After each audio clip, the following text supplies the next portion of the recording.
Okay. Okay, the forces are gathering.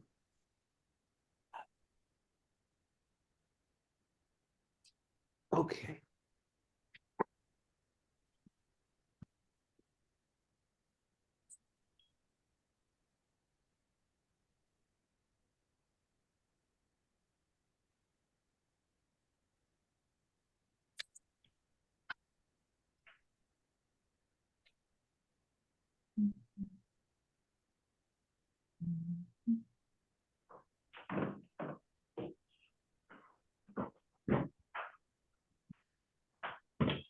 Shaya, Yeah.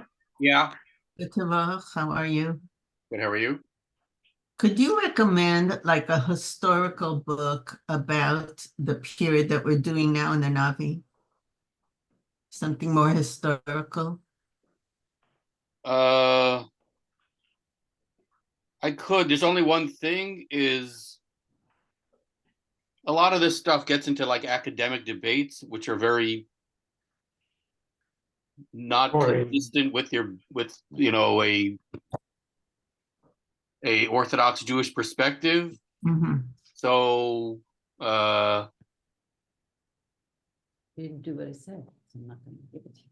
Here, I opened it up for you. I'd have to think about that. Yeah. I find it hard to understand exactly like we talk about certain of the Melachim who were tzaddikim, and on the other hand, it seems like people are doing avodah zarah. So it's like we tend to look at things from the perspective of today and now, and it's very hard to understand like what exactly, how were they practicing? Were they That itself is a debate, but I actually want to send this back to Ernie because there's a famous thing. I think I don't know which Gemara it is or where it is, but it says that three kings have no chelik in Olam Haba. Yeah. Is it Achav? Yeravam, Achav, and And Menashe. Menashe. Yes, and basically it says because Menashe did avodah zarah, and then correct me if I'm wrong, Ernie. Basically, Menashe says if you would have lived in my time, you would have run to do avodah zarah. So Well, we've discussed this a few times regarding why was there such a cheshek for avodah zarah. We mentioned a few times that when they came back after Churban Bayis Rishon, the Gemara brings it that they davened that the Yetzer Hara for avodah zarah should be removed from the people. So Fegi, you don't understand. We all don't understand what it means to see a totem pole when we're driving in Alaska and we have some kind of great desire to worship it. We couldn't care less. But we do understand the desire. You see a picture, some kind of sexually explicit picture that does arouse, maybe when we were younger, we understand that Yetzer Hara. Ernie, I'm sorry to interrupt. I don't think it was a taiva for avodah zarah, but it was a means to an end. I think they envied the licentiousness of the other nations, so they really did not have a taiva actually for the avodah zarah. It was used for them to really satisfy their sexual needs. We're going to learn tonight. It's very good part, but that Chazal is going to tell us that that the whole purpose of the avodah zarah was to lead to sexual Right. immorality. I'm not even talking they- about that. I'm but talking about when because they believed in multiple deities. It seems like they were davening, they were davening to Hashem, but they also had, an idol for the moon god and the sun god, and they did that simultaneously. if you look at the development of religion, or at least as it's understood, it's that humans would have gone from animist type beliefs to to religion, but basically early religion, most of these gods are representations or connected to some specific physical element or something physical that they experience. And so, like for the Egyptians, the sun might have been the most important thing. This happens to be an interesting thing in ancient Persian worship. Fire was very central to the worship. Now, Iran sits on the largest natural reserves of natural gas in the world, and occasionally fire can vent or gas can vent and just explode randomly. So people might have experienced fire as a very important element in their world, and it's something for which they had no understanding of. So if they have no understanding, it's not like today where we understand like how the universe functions. These are like major effects that influence their world. And like, what are you supposed to do if if there's an earthquake or if there's a massive flood? Like, well, you pray to the god of rain or the god of the heavens to stop that. And so if you go to like monotheism, in a way, it's totally different. You don't have one invisible god with no physical representation that is somehow responsible for all of this, and that's not how people related to the world around them. There were also a lot closer. There was a realization that there was a God that created the world, but he pulled away from the world. I talked about this today on Shabbos, that's deism. And Plato and Aristotle and the Greek philosophers believed in a God that created the world. Aristotle talked about the prime mover. But this is what you're talking about. But then he pulled away. And what Shai is saying, some people, for example, Native Americans, they were very much in the physical. They had the hawk, the eagle, and the bear because of all the things that they dealt with. I would say differently though, but with Klal Yisrael. We saw that initially Yeravam, when he put up those egels, it was not to worship. It was to be an intermediary like Moshe Rabbeinu or like a Beis HaMikdash, that they weren't worshiping the egel. Then it was a slippery slope, and then they slipped. And then, as Barbara said, it slipped even worse because it led to sexual immorality. And if it wasn't just about sexual morality, because otherwise Chazal wouldn't have gotten rid of that Avodah Zarah wouldn't gotten rid of the taiva, the Yetzer Hara for Avodah Zarah. That was a palpable taiva that Navi Melachim told Rava in the Gemara that if you would have lived in my time, you would have picked up your token, you would run after it as well. We just don't understand it because the Yetzer Hara has been removed from us. We have to imagine as if and we talked already about that because the Beis HaMikdash existed and there was Nevuah, and when you went to the Beis HaMikdash, you saw open miracles, fire coming down to consume the korbanos. So unless the Avodah Zarah had been given power, there would be no Bechira. Everybody would go to Hashem. They had to make an even playing field. So Ruach HaTumah, voodoo, all of these things were given apparent powers. They had power. It spoke. It did just like we saw in Mitzrayim. The Bechar Tumid made a nachash, and they made it strong. I don't know how to do that. That's what I was coming. What was that?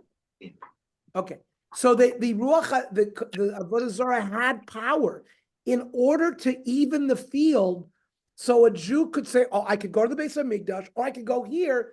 I'm going to make a choice." Uvacharta b'chayim. If the Avodah Zarah was a joke, then there would be no Bechira. That's Rav Dessler. I mentioned that from the Michtav Meliah a few times. So that gives us a better understanding. Why did the Avodah Zarah have power? Because it had power. Don't think that they just worshipped it because Stamazoi. It had apparent power. It was given apparent power, not real power. And just as and then when they came back from Baisheni, the Sanhedrin said, enough. We have to get rid of that Avodah Zarah. Otherwise, we're going to end up in another Churban. So what happened? Baisheni was a period of Sinas Chinam. We didn't have Gilui Arayos and Shlichus Damim and Avodah Zarah. That the Maharal says, were the reasons why Bayis Rishon were destroyed. And it's because of Schus Avos, and we don't have Schus Avos anymore. And we had Klal Yisrael. It means it began with Esther, when Esther said, Lech Gnosis Kol HaYehudim. Everyone gather in a base Knesset. There was no base Knesset. Esther and Mordechai, they established Lech Gnosis Kol HaYehudim. Shuls, gathering places where we're going to daven. And Anshe Knesset Gdola established a Nusach HaTfilah that all of us said together.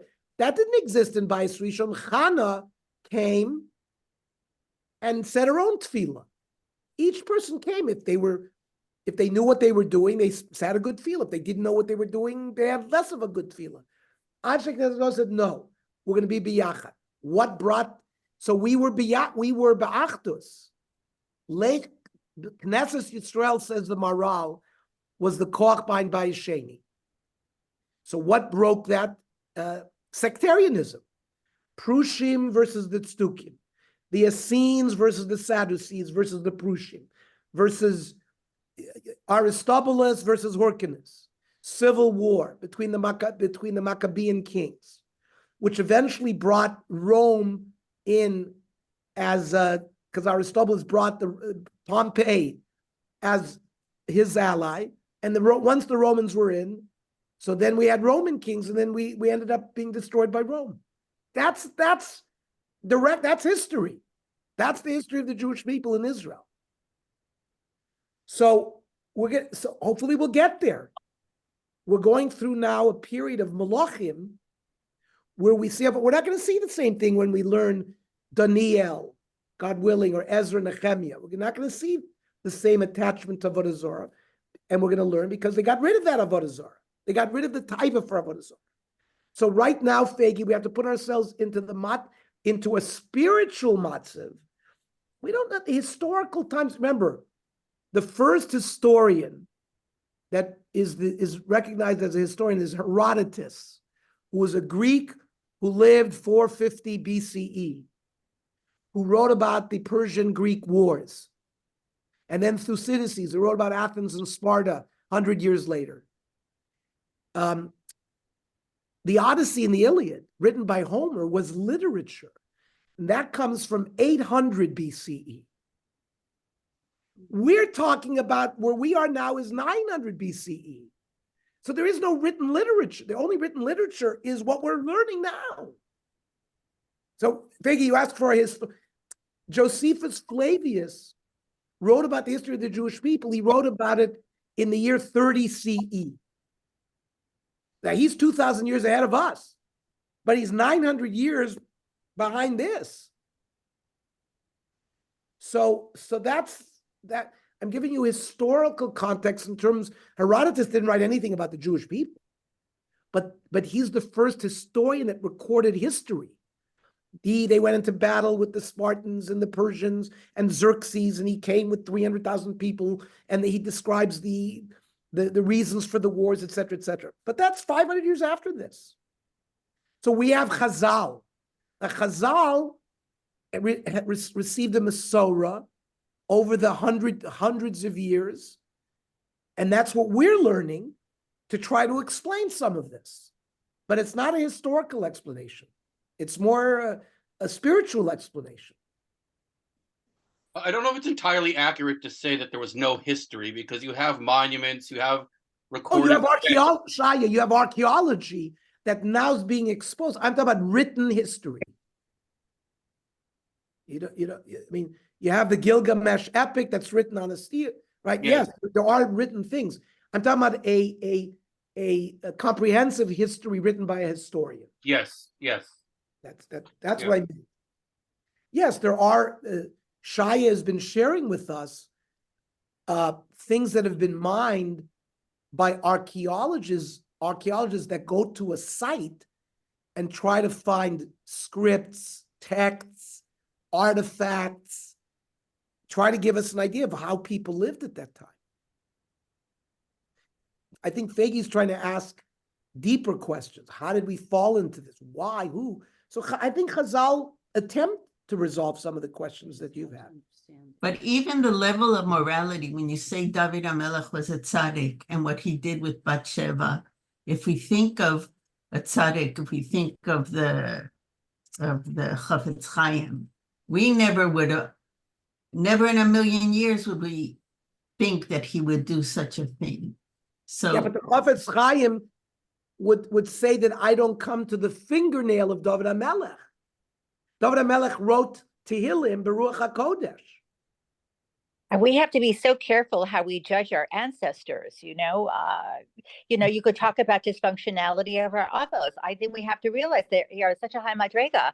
I don't think we can fairly, criticize. Certainly David HaMelech. I mean, as we're saying to him today, because of his godless, because of his righteousness. And as far as Bathsheba, I mean, many will say that it wasn't an avera of Well, we his. learned it's only the Abarbanel was the only Rishon. We explained the story of Bathsheba, that she was not an Ashes Ish. Not an HSC, But right? but it was still considered not for David. Well, HaMelech, I think it was considered an inappropriateness, Avera. but the way he tried to cover up the entire situation, that to me was more disturbing than the actual act. Right. The fact that it was Like- a very Like Nixon and Watergate, the cover up was the big problem. but Ernie, you also said that till the end of his days, he continued to do tshuva for that. Yeah. Yes. continually. One of the shittas is that we were given a David HaMelech, a giant, who is the ultimate Baal Tshuva for us, who did sin, but then lived the rest of his life as a Baal Tshuva. Look at all the hundreds of thousands of the Baal Tshuva movement over the last 50 years that they've had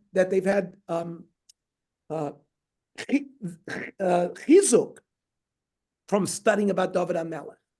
So you see, that's why this archetype existed in our history. That's maybe how the Chafetz Chaim would explain it. And he continually suffered from being considered illegitimate to being, constantly pursued by his father-in-law, to constant revolts against his children, the friction and his, family, etc. I mean, he suffered. He was the one person who could write Tehillim, and he constantly, and he never gave up. He never lost hope and his connection to HaKadosh Baruch Hu. I mean, so he was definitely challenged and definitely always rose to the occasion. Let's go back. Let's enter the text tonight. Perek Tet Zayin, Pasuk Dalet is, I think, where we left off. So Basha was given a klala by the Navi, by Yehu ben Hanani, similar to what was told to Yeravam. It was told to Yeravam's wife that the house of Yeravam would be destroyed. And now Basha, because he also continued in the bad ways, the pasuk says, "Ameis levasha ba'ir," those that die in the house of Basha, yochlu haklavim, the dogs will eat them. They will not be zoicha to gvura. Ve'ameis lo basada yochlu av hashamayim. The vultures and the birds of prey will eat the remains of the house of Basha. Basha himself, we'll see, did come to Kvura, but his family will not. Now, there's a question that the Rishonim deal with. Why then is the punishment being rendered to the children, not to Basha himself?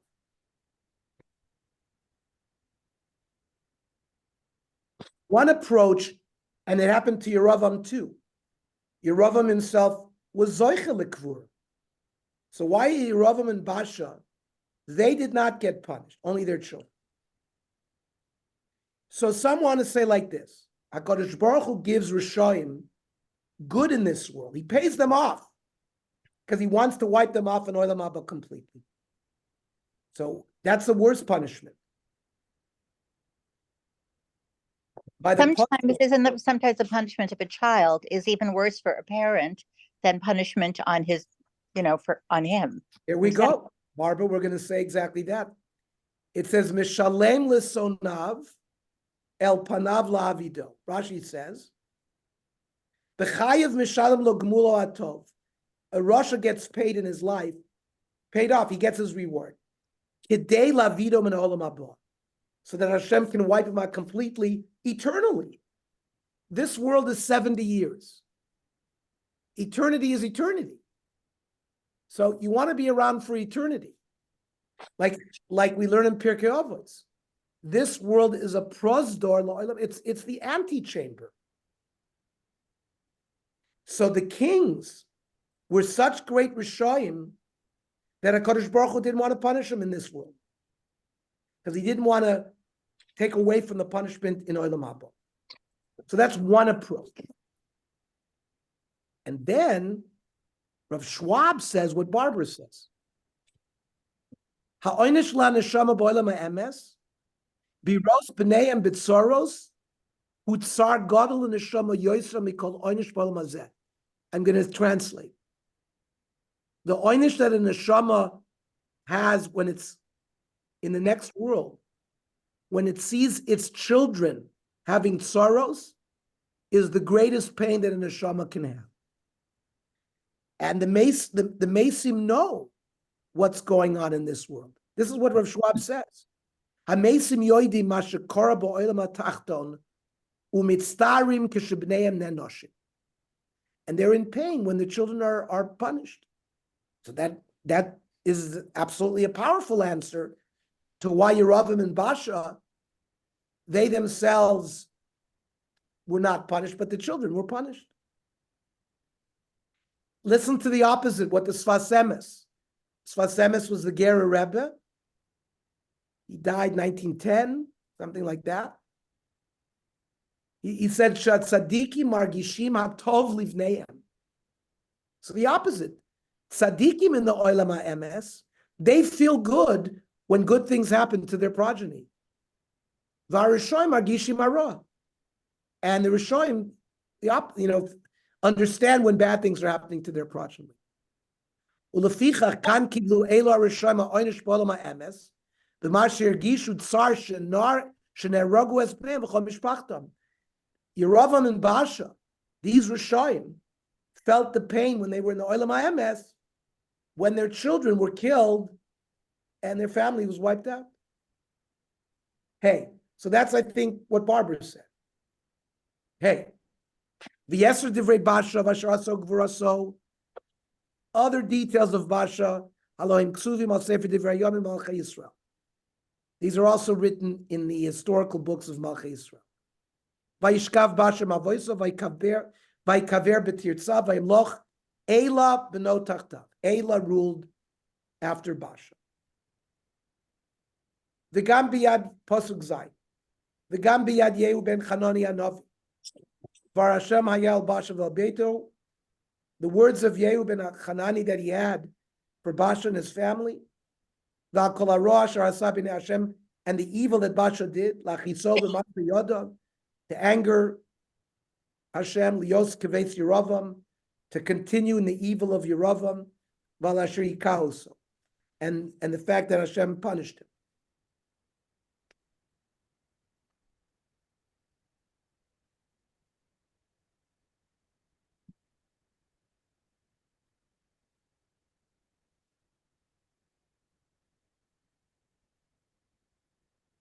Chet.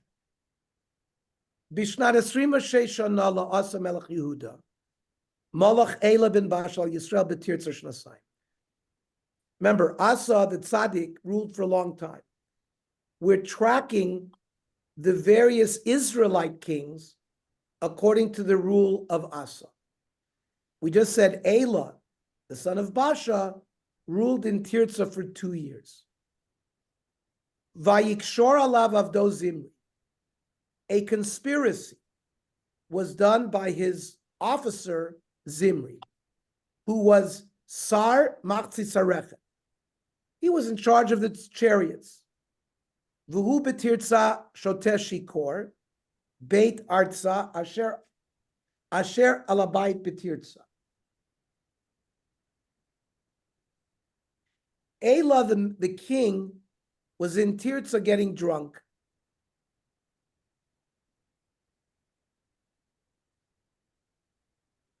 So there were two officers on the chariots.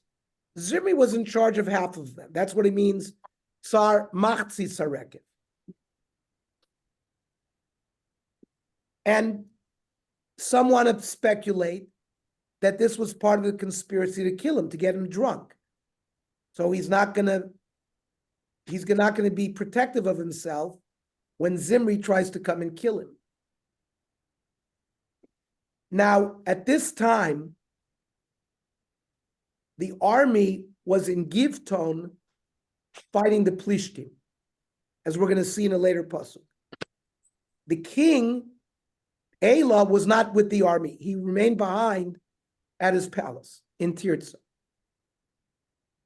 So this was a good time for conspirators who wanted to get rid of Elah the king, because there's no army there. There isn't the army to normally protect the king. So therefore, pasuk Yud, Vayavo Zimri vayakeu vayemisei.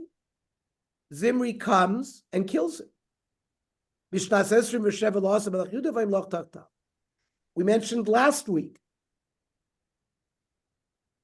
that, Shakespeare, who wrote Richard III, which, he kills his two brothers. And I mean, many Shakespearean plays, especially the ones about kings, we see all of this palace intrigue. Well, he had a template for it. Tanakh. Here's where it starts. Pasuk Yud Aleph. Vahi b'malcho kishivto al kiso hika et kol beit Basha. When Zimri took power, he decided, I'm going to wipe out the family of Basha. And lo hishir lo mashtin bekir v'golav reyu. He didn't leave anything alive, no one who could urinate against the wall. Nobody. We had that phrase before. Not a human being, not even a dog. And this fulfills the nevuah of the Navi Yehu, who told Basha that his family is going to be wiped out. Vayashmeid pasuk Yud Beis. Vayashmeid Zimri et kol beit Basha. Kidvar Hashem asher diber al Basha. B'yad Yehu hanavi. Zimri carried out what was told to the Navi. El kol chatos Basha v'chatos Elah b'no asher chatu. And it looks like Elah had continued in the same sins as his father. And their actions caused Klal Yisrael to worship Avodah Zarah. And Yudalid v'yeter divrei Elah v'chol asher asa Elohim ktuvim al sefer divrei Yamim l'malchei Yisrael. But you notice it doesn't say that he was buried. So that fulfills, again, the prophecy of Yehu that Elah was not buried. Now, continuing the chronology, Pasuk Tezvav, Bishnas Esrim v'Sheva Shana la'asa Melech Yehuda, Moloch Zimri, Shivas Yomim B'Sirtza. He ruled for 7 days. Ve'am chonim al Gibton asher leplishtim.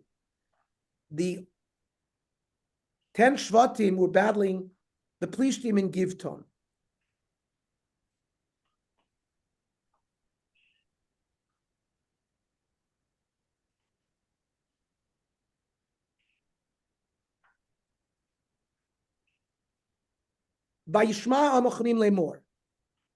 The army that was fighting the Plishtim all of a sudden hear that kosher Zimri, that Zimri made a conspiracy, v'gami katamelech, and he killed the king Elah.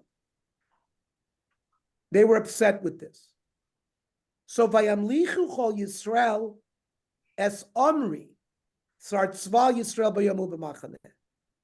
From afar, they heard and they did not agree with the fact that Zimri had killed Elah. So in Givton, the Shvatim appointed Omri, who was the general officer. So where they were, they appointed him king.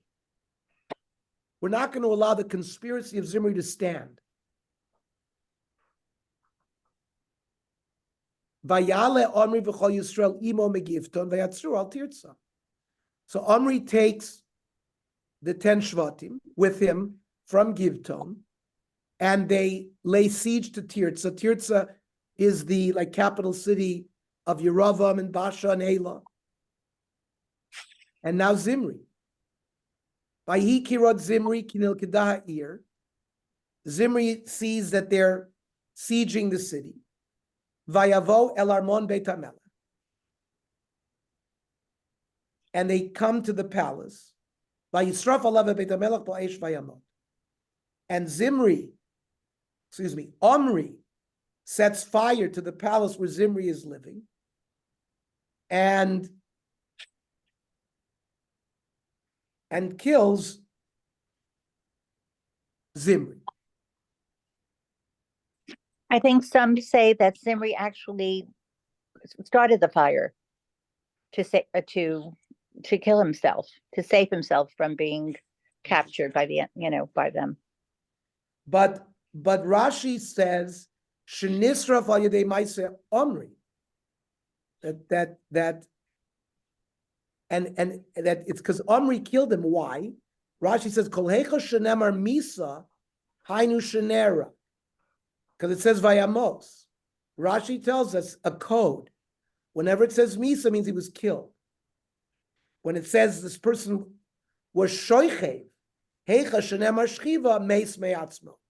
Yesh omrim, the Abarbanel, and the Kliyakar says that Zimri set the palace aflame out by himself and basically committed suicide.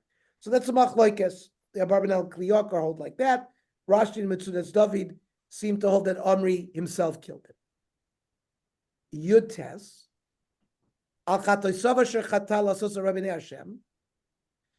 he was killed because of the sins that he did.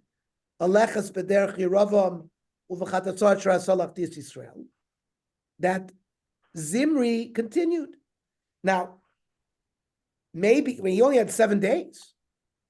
So the Malbim says, Belibo, he had accepted in his heart b'machshava that this is what he was going to do. He only ruled for 7 days. You have a whole puzzle that says he's punished for all the bad that he was going to do. So he was punished for his machshava. Why? B'avodah zarah, Kadosh Baruch Hu combines machshava to the ma'aser.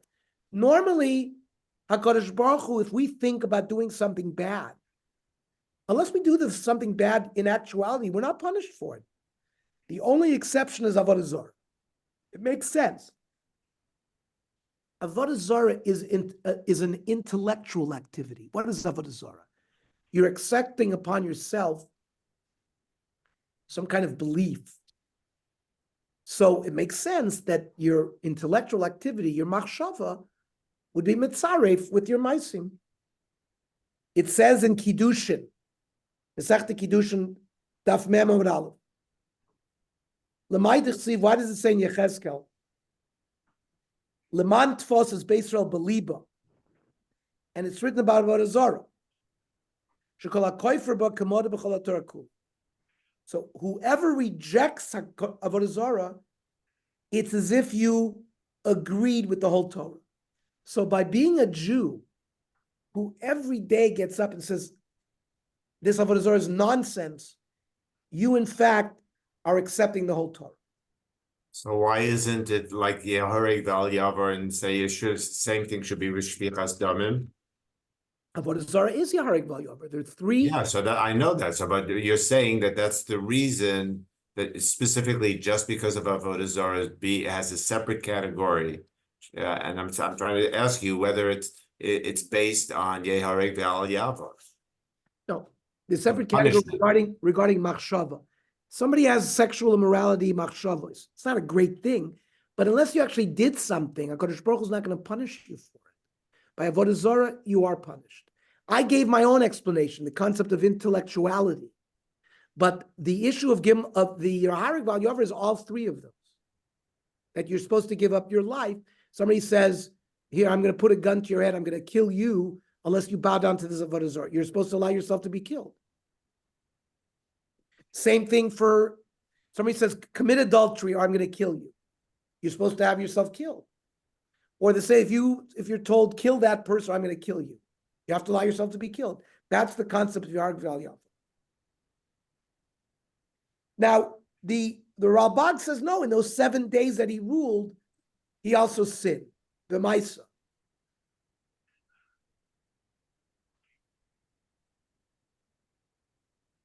Some say, the Radak says, the after b'mei malchusulo hispik lachto lachti, aval nena shal mashasa kodem lechein k'shayas sar machtis harekev. He was a big officer, right? He ran the chariots. At that time, he was doing evil and causing people to sin. V'yeser pasuk chav, v'yeser divrei Zimri v'kishur asher kashar. The details of Zimri and this conspiracy that he did. Halohem ksuvim al sefer divrei yomim l'malchi Yisrael.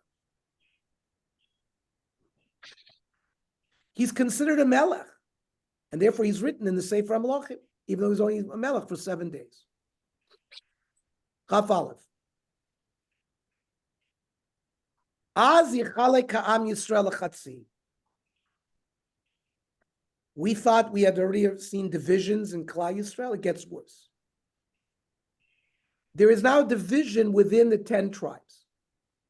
Chatzi ha'am haya achrei Tivni ben Ginat lahamlicho, v'chatzi achrei Omri. Half of the people followed Tivni to make him the king, and half followed Omri. Those that were in Tirza and were not in the battle with the Plishtim, they followed Tivni. And the other half that were in the army with Gifton, primarily the army, they're with Omri. Rashi says later on in Pasuk Chav Gimel,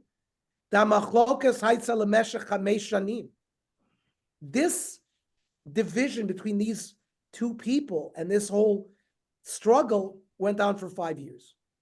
The Yalkut says 4 years. Means from the 27th year of Asa's rule until the 31st year. Chav Beis. The people followed Omri more than Achrei Tivni ben Ginat. Vayamat Tivni, vayimloch Omri.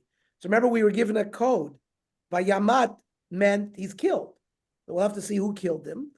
But eventually Tivni is killed, and Omri is the king. Some say he committed suicide, and some say in Seder Olam, listen to this. He married Asa's daughter. No. So Asa had a son, a tzaddik Yehoshaphat.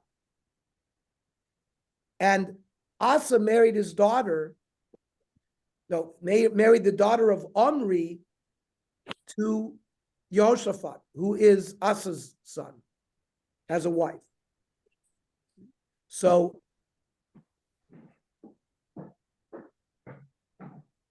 the Seder Olam says, Kivan she'isi Asa, bito shel Omri, liYehoshaphat b'no li'isha. Asa arranged for Omri's daughter to marry his son Yehoshaphat. He killed Tivni in order to solidify the rule. Now it's like the two families are related, because Yehoshaphat, who's going to become the king of Judea, is going to be married to the daughter of Omri, who's the king of Yisrael. Chav Gimel. Bishnat 31 shana la'asa melech Yehuda, malach Omri al Yisrael. End of this 4 or 5 year struggle is the 31st year of Asa's reign, and Omri now becomes king of Yisrael, and he rules for 12 shana. He ruled as the king of the 10 tribes for 12 years, in Tirza for 6 years.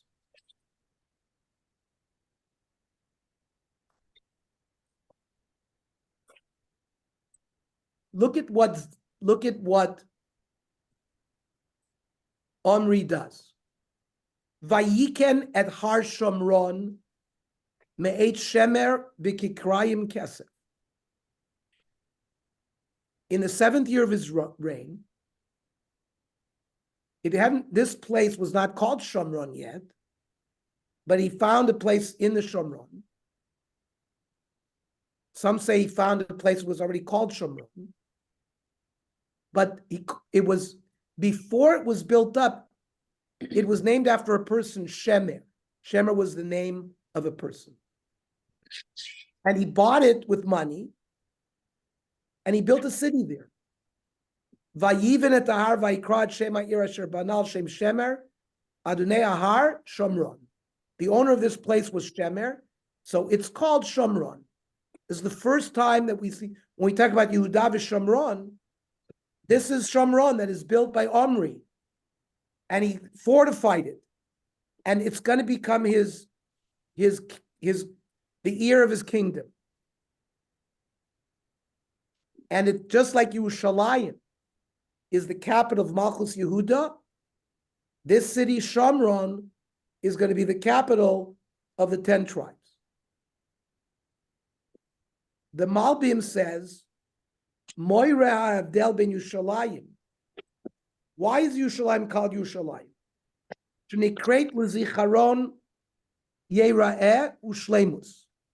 Right? Shem Yerushalayim is, because during the Akedah it says, Bahar Hashem yera'eh.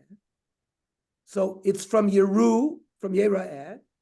And then it says, Umalkitzedek melech shalem. Shem ben Noach was also called Malkitzedek. And he was king in Yerushalayim. At that time, it was called Shalem. So, Yerushalayim. Now, Shomron is named after a wild guy, Shemer. Even the Yechezkel, in Parachav Gimel of Yechezkel, says, B'Shem Oholo. Because it's the tent where they had these golden calves. And later on, they had the Avodah Zarah Baal and other Avodah Zarahs. So Omri built there a place of Avodah Zarah.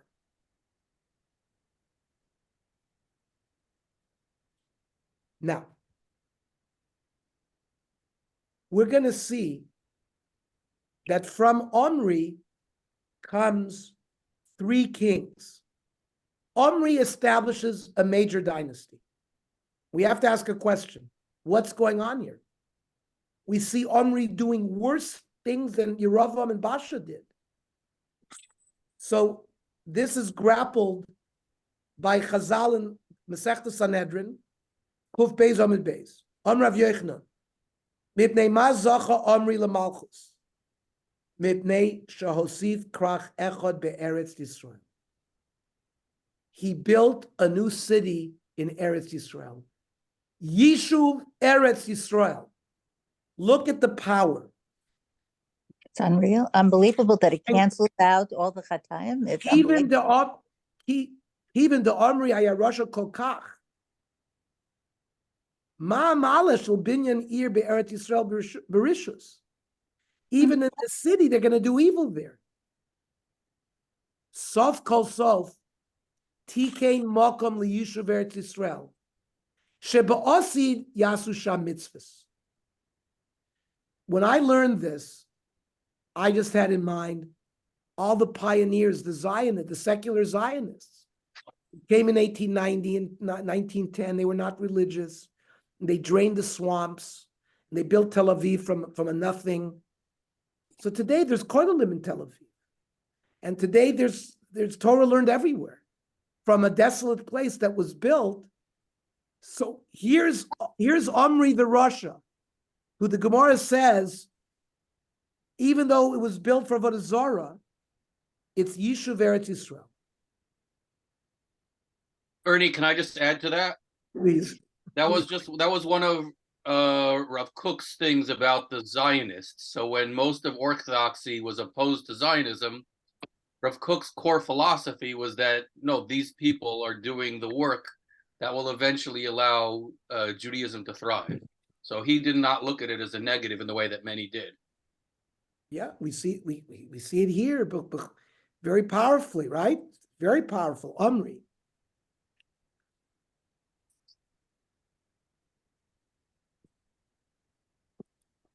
The Maharsha says that the previous kings were not zoicha to any dynasty; they were all wiped out. Shezacha shebeno uben beno yashvu kisei amlucha. The Medrash Yalkut says, "Manishtana achav ad sheba Omri v'oshiva lo gimel malachim al kiso al shahoisif ir gedola b'Yisrael." He added a big city in Israel. So it's a huge limud for us. Vayas Omri hara b'nei Hashem vayara mikol hashalafonav. He did terrible things. They were fundamentally worse, and it caused more ashpah raw than the previous kings. We're going to see the next pasuk is going to detail his sins. He added new avodah zaras that didn't exist before, and he had the ability to learn. He saw what happened to Yerava. He saw what happened to Basha, but he didn't learn from that. The Ralbag says it very clearly. He saw the punishments of Yeravam and Basha, that their families were wiped out. I'm reading the Ralbag. V'chein Basha ubeso. V'lo kibel musar mizeh. V'himshich b'maseh amaroim. Zeu ra yoter mikulam. Shahaya lo lilmod v'lo lamad. You think I have to translate? Yeah, that? you should always translate. Okay. Yerava, he saw Yeravam and his house to be destroyed, and Basha and his family was destroyed. And he didn't get Musar. He continued in his evil doings, and that's worse than anything, because he could have learned and he didn't learn. Rashi, in explaining the second parsha of Kriyat Shema, Vayam Shamoah, it says, "Vavaretem me'era me'ala aretz hatova. Eini nosan lachem orka, v'im tomru, v'halo nosna arkoi l'dor mabul." Means the pasuk says, if you do bad, I'm gonna take you out of this country. Now, why aren't they given any patience? They gave patience to the Dor Mabul because it says Vayu Yamav Meya V'Esrim Shana. It was 120 years where Noach telling them that a Mabul was coming, and there was patience 120 years. So, patience? What do you mean patience? Well, They you were can- not wiped out. Okay. They were given 120 years to become a Baal Tshuva. Given time. It says, "Vavaretem mehera." We're going to wipe you out right away. Me'ala aretz hatoiva. Why? Why aren't they given time? So Rashi says, Dor Mabul lo yeh lehem mi lilmod. Dor Mabul didn't have any examples of people who sinned and given an opportunity to do tshuva. But v'atem, you Jewish people, yesh lechem mi lilmod. Harei mi sh'haya lo b'mei lilmod, nena shal shelo lamad. So Omri, who could have learned from the punishments that accrued to Yeravam and Basha and didn't take a lesson, he's worse than all of them. The Musar Nevi'im says his actions were worse. Yeravam, if you remember when we learned about Yeravam, he was concerned. Why did he want to stop people from going to Yerushalayim? He thought they would kill him in Yerushalayim when they went to, and they would follow Rechavam. Omri had nothing to fear. First of all, he was married, his daughter was married to Yehoshaphat, right? Yehoshaphat, who's the Melech Yehuda, is married to his daughter. He's going to protect him. So he didn't have that fear. Yeravam and Basha they immediately started bad things. But Omri at least started his rule with a good thing. He started building a new city in Eretz Yisrael. And some say he did that l'shem shamayim. Only afterwards did he start sinning. That's worse. To be good and then sin is worse than the Melachim that started off completely bad. There was a lot of avodah zarah in Shomron, to the point that some hold that Shomron became a status of an Ir Anidachas. Ir Anidachas is a special case that the Torah brings, that if the whole city worships avodah zarah, it can be completely destroyed. Now, there's a Chazal that say Ir Anidachas lo haya v'lo niv. It never occurred. Just like it says, Ben Sorer Umore.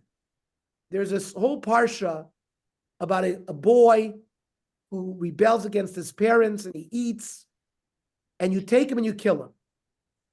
Chazal say, Lo haya v'lo niv. Never occurred. So the Gemara asks, if Lo haya v'lo nivra, what was the point of the Torah telling us? Because drosh v'kabel schar, to darshan, to learn lessons from it. So some want to learn that Omri's rishus is so great because he started off good. That means Yerovam and Basha are bad from the start. It's worse to start off good and then go back. Pasuk Chava. Vayelet b'chol derech Yerovam v'nevat u'v'chataso.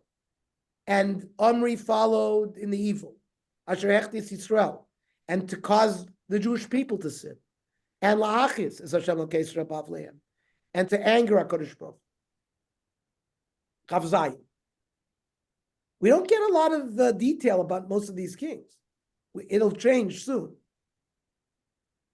The Yeser Divrei Omri Asher Asa, Ugvur Asa Asher Asa, Halohen Ksuvim Al Sefer Divrei Hayom L'Malchei Yisrael. The historical deeds will be written in the Malchei Yisrael Sefer.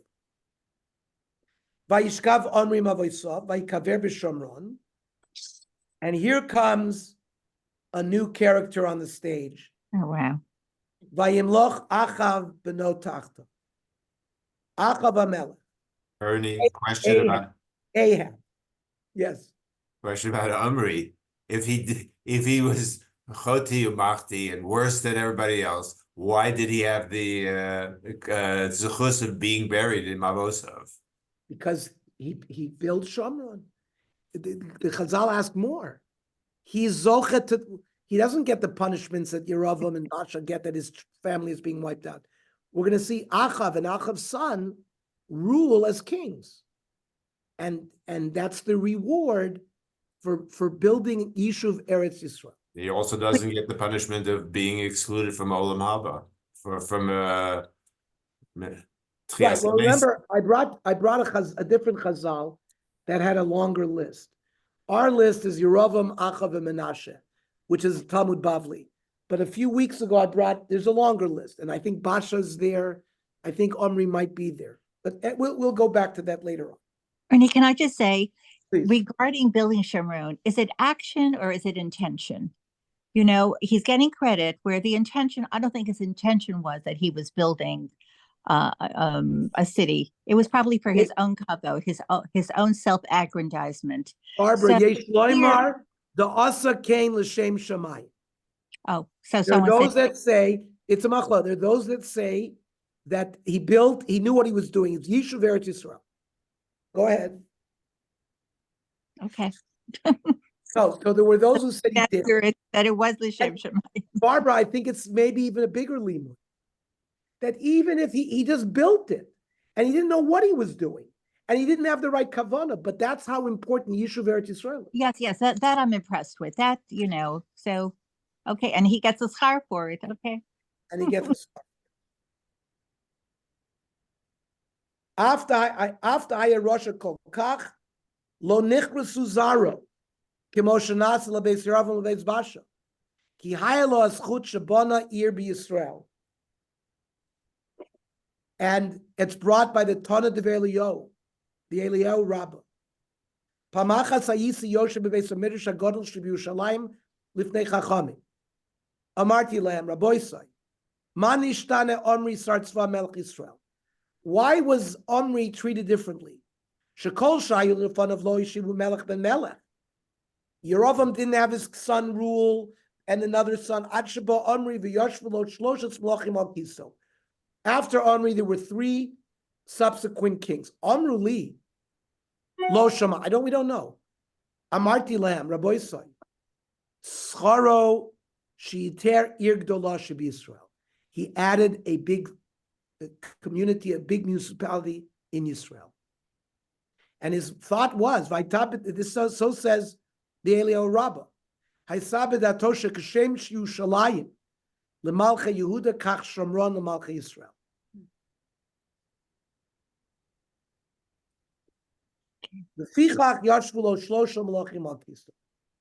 I think it's a good place to stop because we're going to be introduced to a very important character, Achav ben Omri, who ruled for 38 years. That we'll see. He ruled for 22 years, but a lot is going to go on during the rule of Achav, and we're going to be introduced to one of the most important characters in Sefer Melachim, Eliyahu Hanavi, who is the doppelganger of Achav HaMelech. Meaning, Eliyahu Hanavi is the one who has to grapple with any comments, questions, or